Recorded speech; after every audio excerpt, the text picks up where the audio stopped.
Herkese merhaba. Kanalıma hoş geldiniz. Öncelikle beni tanımıyorsanız eğer ben Defne. Şu anda yüksek lisansımı yapıyorum. Yüksek lisansım SAMS MIM diye bir program. Master in International Management. Asıl okulum Koç Üniversitesi ve Exchange okulum da burada University College Dublin, yani Dublin'deyim. Bu konuyla ilgili bir video çekmiştim zaten. Uzun bir video olmuştu. Onu buraya bırakayım. Eğer merak ederseniz ona da bakabilirsiniz. Ama bugünkü konumuz bundan çok farklı. Dublin Diaries'e bu videoyla bir ara vermek istedim. Çünkü Dublin Diaries'i yayınladığım süre boyunca videoların altına, Instagram'a, hatta mailime bile bir sürü bu konu hakkında soru aldım. Yardımcı olur musun? Bu konuda bir video çeker misin? Ben de bu konunun ne kadar önemli olduğunu gerçekten buraya gelince fark ettim. Başlıktan da anlayacağınız üzere İrlanda'da konaklama, daha doğrusu öğrenci konaklaması bulma ile ilgili bir video olacak bu. Siz de benim gibi vize gerektiren bir ülkeden İrlanda'ya geliyorsanız eğer vizeye başvuru koşulu olarak kalacak yerinizi önceden tutmanız gerekiyor ki vize başvuru belgelerinizde bu yerle olan anlaşmanızı başvuru belgeleriniz arasına koyun. Ben şu anda hatta tuttuğum yeri Ekim ayı gibi tutmuştum ki Ocak'ta geldim. Dublin'de toplu taşıma fena değil. Tramvay var, otobüsler var, bir tane de tren var. Yani bir tane değil de yani tren de var. Ama sizin eğitim göreceğiniz yer şehir merkezine uzak bir yerdeyse o taraflarda çok fazla accommodation olmuyor bu tarz. Dolayısıyla oralarda okuyan öğrenciler tarafından çok çabuk dolduruluyor oralar. Bu yüzden de aslında gideceğiniz yer belliyse bir an önce kalacak yerinizi ayarlamanız gerekiyor. Şöyle bir durum da var. Şu anda benim bulunduğum programda Avrupa'dan, işte Amerika'dan birçok vize gerektirmeyen yerden gelen öğrenciler de var. Bunlardan bazıları kalacakları yeri son ana bıraktıkları için okul başladığında, hatta başlayalı 2 hafta olduğunda bile hala kalacak yer sıkıntısı çekenler vardı. Hala hani bizim gibi kalacak düzgün bir yer bulamayanlar vardı. Bu gerçekten önemli çünkü İrlanda'ya hem dil öğrencisi hem de bu tarz master yapmaya, okumaya gelen öğrenciler çok artmaya başladı. Ve dolayısıyla kalacak yer sayısı da o kadar artamıyor. Onun için bir yetersizlik olmaya başlamış son zamanlarda. Peki öğrenci olarak geldiniz. Nasıl yerlerde kalabilirsiniz? Benim gözlemlediğim şu anda 3 çeşit yer olabilir. Bunlardan bir tanesi, eğer bir okula geliyorsanız bu okulun kendi yurtlarında kalabilirsiniz. Yani kampüs yurtlarında. Bu bir seçenek. İkinci bir seçenek, bir sürü evde insanlar odalarını kiralıyorlar. Tat teyzeler bazen böyle evlerinde bir odayı kiralayabiliyorlar. Bu da bir seçenek olabilir. Bu seçeneği tam bilmiyorum nasıl işliyor. Ama en azından evinizde çamaşır makineniz, bulaşık makineniz, işte tava, tencere, bardak, her şeyiniz ya da yorgan, her şeyiniz olacağı için daha az bir harcama olabilir en sonunda. Ama tabii ki güvenlik açısından bilemiyorum. Bana çok güvenli gelmeyen bir seçenek bu. Üçüncü seçenek ise benim kaldığım gibi hani bir okula mahsus olmayan ama sadece öğrencilerin alındığı bu tarz öğrenci apartları diyebileceğim yerler. Bu tarz bir yer benim okul yurduma göre daha avantajlıydı fiyat olarak.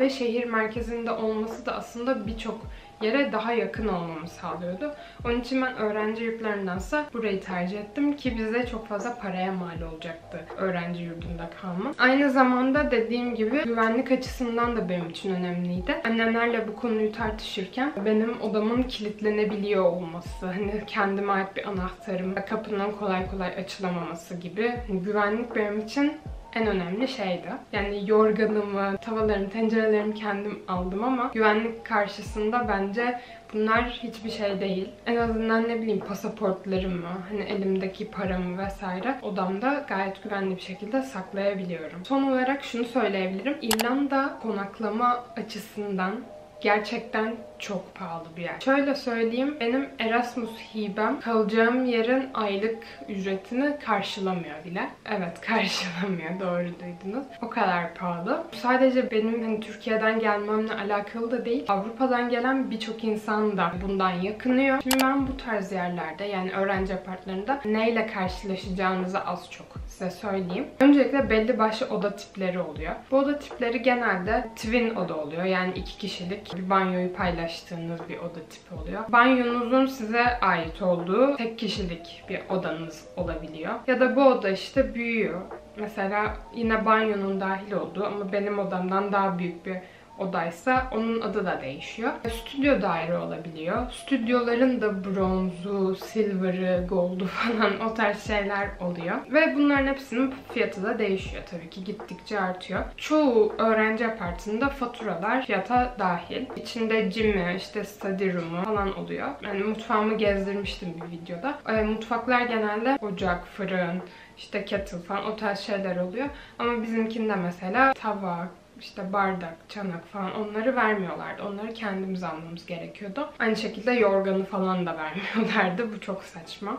Ve kiraları haftalık olarak görüyorsunuz. Ve eğer daha uzun kalacaksanız bu haftalık kira 5-10 euro. Hadi 20 euro falan daha düşük olabiliyor. Eğer benim gibi daha böyle kısa dönem kalacaksanız, atıyorum bir sömestr sadece, çok kolay booking bulunamıyor. Çünkü insanlar doğal olarak daha uzun kiralayabileceği şekilde daha hani üniversite öğrencilerine vesaire kiralamak istiyor.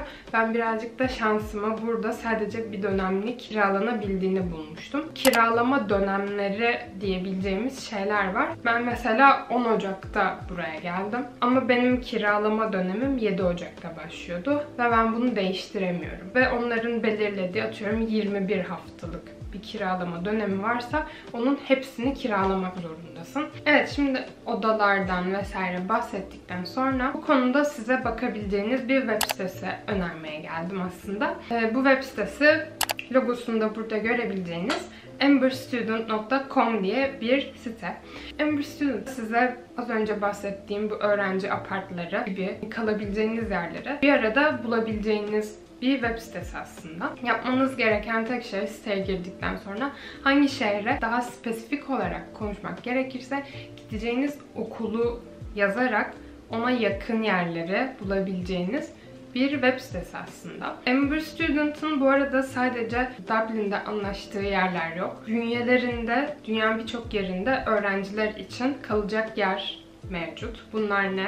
İşte İngiltere, Amerika, Kanada, Avustralya, Güney Kore gibi birçok yerde mevcutlar. Yeri kiralarken bir sürü kağıt işine giriyorsunuz. Bunları tamamen kağıt işi olmadan internet üzerinden halledebiliyorsunuz. Eğer vizenizi beklerken bir anda vize reddi gelirse kalacak yeriniz size paranızı geri ödüyor. Bu özellikle bizim için çok önemli. Özellikle son olarak eğer İrlanda'ya gidiyorsanız ya da herhangi bir yere öğrenci olarak gidiyorsanız ve bu ülke Amber'ın bünyesinde varsa videonun altındaki linkten hesabınızı oluşturarak gideceğiniz yerdeki öğrenci accommodation yerlerine hemen bakmaya başlayabilirsiniz.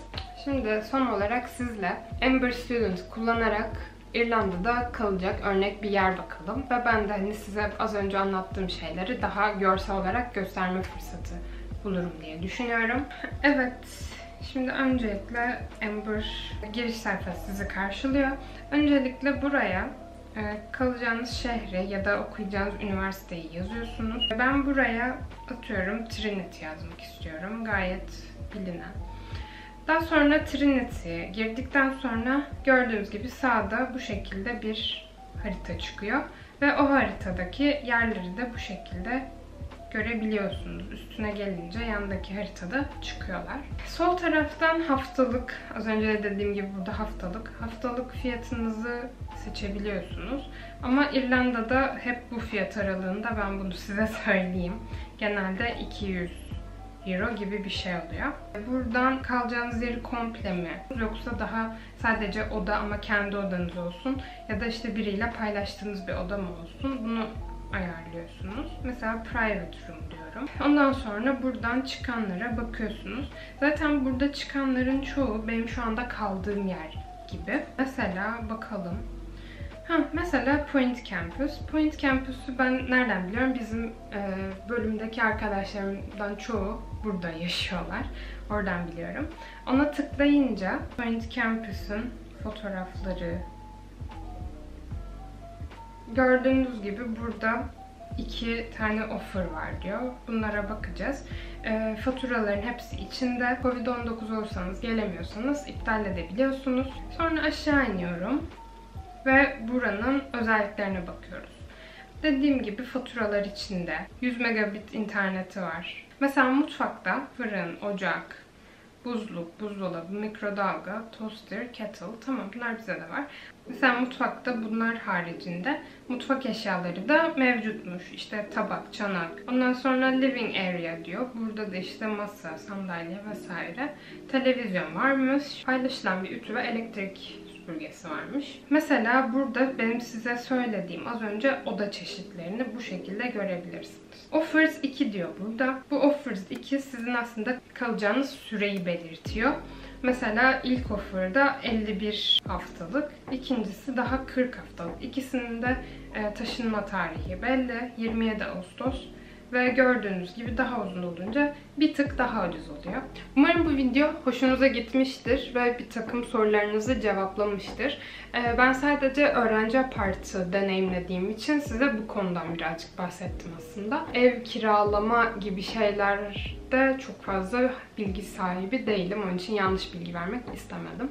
Umarım hoşunuza gitmiştir. Ama eğer hala sorularınızı cevaplayamadıysam, bir şeyler kaldıysa lütfen videonun altına yorum yapın. Ben onları cevaplamaya çalışacağım. Çünkü İrlanda'ya gelmek istiyorsanız gerçekten kalacak yer bulmak çok büyük sıkıntı oluyor. Bunu önceden halletmeyi unutmayın. Videoyu izlediğiniz için teşekkür ederim. Bir sonraki videoda görüşmek üzere. Hoşça kalın. Kendinize çok iyi bakın. Görüşürüz.